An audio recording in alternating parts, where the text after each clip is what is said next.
Welcome back to MPTV. Today we're going to talk about one of the biggest problems our society faces. It's not the environment, it's not the economy, it is demographics. Now, demographics is a fancy word for the makeup of the population.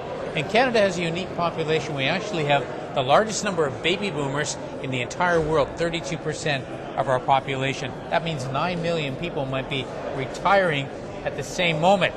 And you know what happens with retired people? You know, things start falling off you.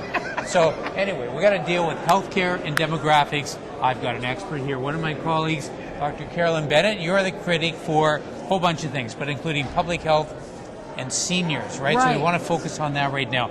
How big is our demographic challenge today? And I know you've been globe-trotting a little bit, talking to people in other countries. How do we compare with the rest of the world to deal with this issue?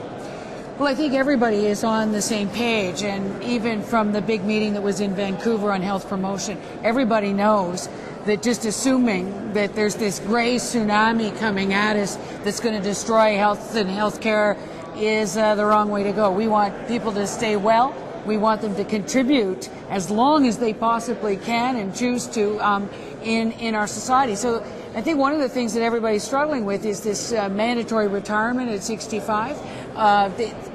Particularly women who maybe took time off to have their children, their pensions aren't as good as they might be, and that they want the choice to be able to stay at work or job share or do those kinds of things.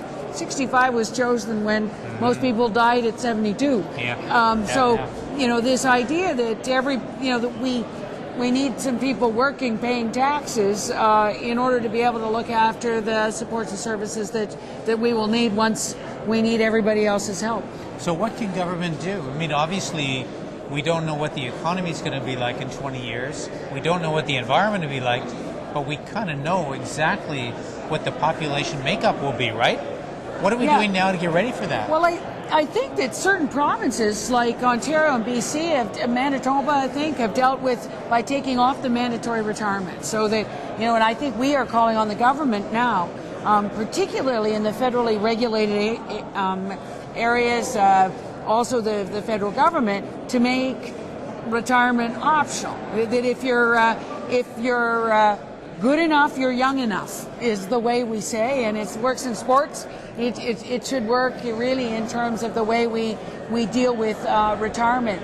New Zealand has a very interesting approach. They have a retirement commissioner, and her job is to make sure that people are saving enough money, are looking after that forward planning. I resented very much in the speech from the throne this idea that conservatives have that this generation has to look after aging parents. I think most aging parents are very keen to be able to look after themselves. In fact, one of the issues we're finding a little bit problematic is parents are a little bit reluctant to spend some money on themselves and their quality of life. They think they should be able to give the whole house to the kids, those kinds of things. So we need to get everybody to the table and plan, but obviously things that are about keeping people well, but obviously a better approach to home care, long-term care, the kind of neat housing project that they're doing in Atlantic Canada now, figuring out what are the choices that the aging population will want in order to stay independent. And in this big cold country, if you're going to keep people in their own homes in terms of aging in place, do we have the transportation to be able to get people what they need?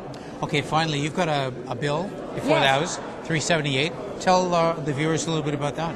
Well, we were very, very worried when we were in the government that in the United States that there's been this extraordinarily bad policy, which seems to be good politics. In fact, most of the presidential candidates have agreed to it, which would be that the approach to getting cheaper drugs for the aging population in the United States is to just import cheaper drugs from Canada. We think it's a terrible policy. We think it obviously is good politics for some of them.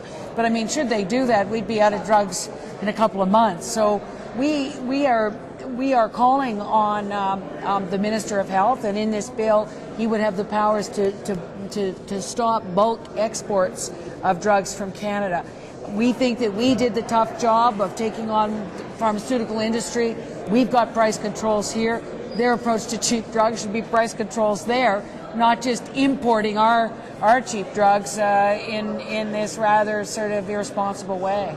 Where's the bill at? Well, because of the House rising and proroguing, we are back, and so we'll have hopefully the first hour of debate this Friday. Okay, good. All right, Carolyn, thank you very much. Thank you. And thank you for watching MPTV.